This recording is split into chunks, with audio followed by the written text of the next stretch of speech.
وصفة النهاردة هي أكلة جميلة جدًا، هي أكلة مغربية المسمّن المغربي. طبعًا الأكلة دي أكلة تراثية شعبية جدًا هناك، لكن النهاردة هاعملها لكم بطريقة مصرية. هاعمل أكلة تكون اقتصادية كده مناسبة يعني ما تكونش كده مكلفة وتكون مغربية أصيلة.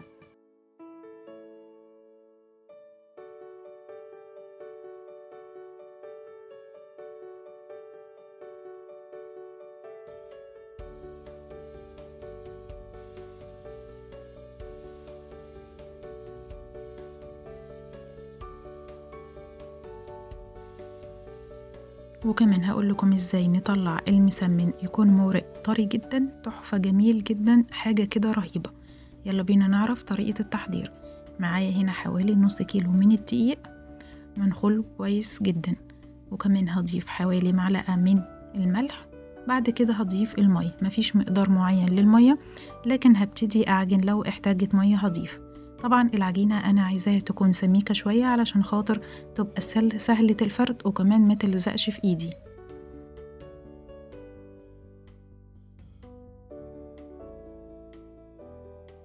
وهنا بعد ما عجنت العجينة حوالي ربع ساعة، طبعًا ضروري جدًا إن إحنا نطوّل في العجن علشان خاطر تدّيني نتيجة مضبوطة.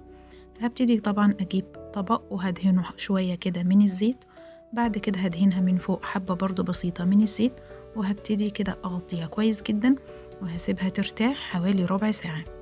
هنا بعد ما ارتاحت كويس جدًا طبعًا هابتدي أقطعها لكور صغيرة قد كده البرتقانة الصغيرة، علشان تطلع معايا كلها حجم واحد، ويبقى قد برضه المسمن المغربي بيكون نفس الحجم. أنا هنا بعد ما قطعتهم كلهم هابتدي طبعًا أسيبها ترتاح كمان حوالي 10 دقايق، علشان تبقى العجينة سهلة الفرد وكمان تورق معايا وتديني نتيجة تحفة. يعني بعد ما أحطها على النار هابتدي كده أشوف المسمن وهو بيتنفخ معايا ويبقى ناجح جدًا.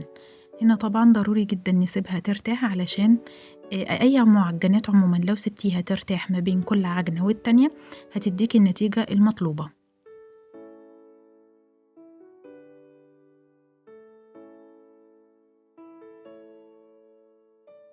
وهنا خلاص بعد ما ارتاحت معايا هابتدي أشتغل بيها. زي ما أنتم شايفين شكلها تحفة عامل إزاي. يعني فعلًا موضوع إن نسيب العجينة ترتاح ما بين كل عجنة والتانية ده ممتاز جدًا، جدًا. هنا طبعًا هاسيبها علشان خاطر هتبتدي طبعًا أفردها، هارُش شوية من الدقيق على الرخامة، وهابتدي أفرد العجينة، هالاقيها بتتفرد معايا بكل سهولة، عاملة زي كده الإسترتش بالضبط. طبعًا هنا بعد ما فردتها كويس، هابتدي طبعًا أجيب سمنة على زيت، أنا عن نفسي حطيت سمنة على زيت وممكن تستخدمي الزبدة، وهاجيب بالفرشة كده وهابتدي أدهنها من فوق كويس جدًا علشان تيجي على كل الأطراف. وما فيش حاجة تلزق ولا تعجن معايا. طبعًا ضروري جدًا علشان يطلع المسمن معايا مورق جدًا.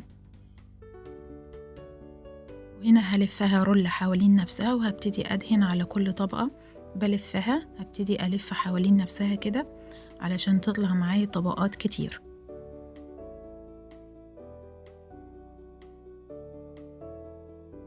بعد كده هابتدي ألفها حوالين نفسها علشان تبقى على شكل كده حلزوني، طبعًا شبه السويس رول كده إحنا بنلفه. طبعًا علشان ده ضروري جدًا، هيدّينا على فكرة شكل تحفة في الآخر، وهيدّينا طريقة للمسمن جميلة جدًا. زي ما أنتم شايفين علشان خاطر أنا عجنتها كويس جدًا، وكمان سِبتها ترتاح، العجينة عاملة معايا كده زي الإستك في إيدي. هابتدي طبعًا أفرد واحدة تانية علشان أورّيكم الخطوات بالضبط عاملة إزاي.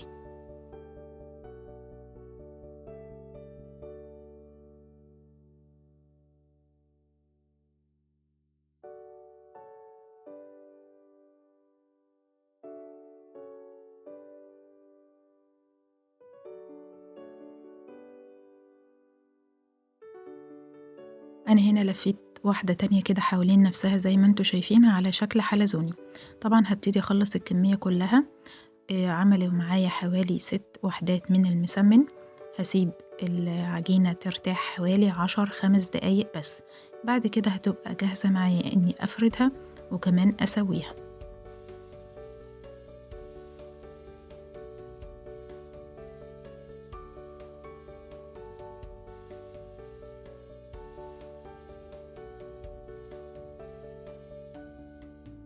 وهنا العجينة خلاص ارتاحت معايا.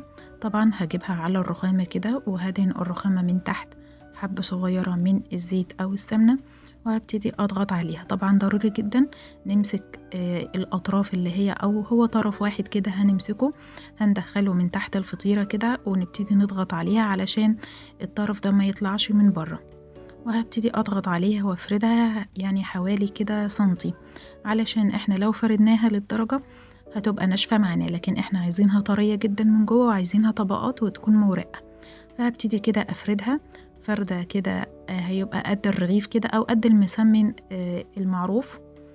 بعد كده هبتدي أجيب واحدة تانية زي ما انتوا شايفين، وهبتدي أحط الطرف اللي هو طالع من بره كده من تحت الفطيرة نفسها، وأضغط على الفطيرة وأفردها.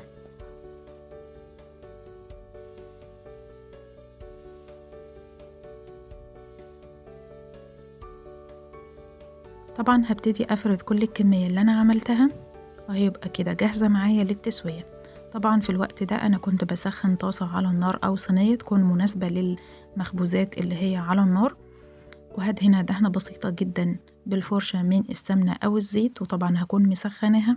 هبتدي أضيف المسمن. طبعا في الأول النار هتبقى عالية، بعد كده هخليها متوسطة علشان تسويها من جوه.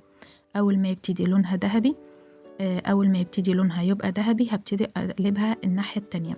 طبعا أول ما يتنفخ معايا زي ما انتوا شايفين العجينة بتتنفخ تحفة جدا، عايزة أقول لكم ريحتها وشكلها حلو يعني ملهمش حل.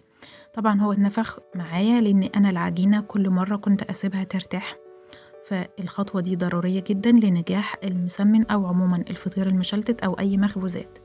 هنا بعد ما خلصت الكمية كلها عايزة أقول لكم فعلا الأكلة دي أنا حبيتها جدا، أكلة جميلة جدا، كمان تنفع للفطار والغداء أو العشاء أو في أي أوقات. ممكن تاكليها بالعسل الأبيض أو العسل الأسود أو الجبنة أو أي أكل، أو حتى ممكن كوباية شاي بلبن كده تعمليها وتاكلي بيها. تحفة فعلا، أكلة رهيبة جدا. أتمنى أن انتوا تجربوها، وأتمنى أني أكون أنا عملتها زي ما أخواتنا المغاربة بيعملوها. طبعا هم أساتذة في الأكلات دي، احنا ما نروحش حاجة عندهم. معروف إن المطبخ المغربي بيطلع كل الأكلات الجميلة لينا. طبعا أتمنى أن أكون وصلت الفكرة أو الأكلة دي زي ما هم بيعملوها، وكمان أتمنى أن انتوا تجربوا الأكلة دي. زي ما انتوا شايفين مورقة معايا، طالعة طبقات طرية جدا ملهاش حل، عاملة زي الاستك كده في ايدي.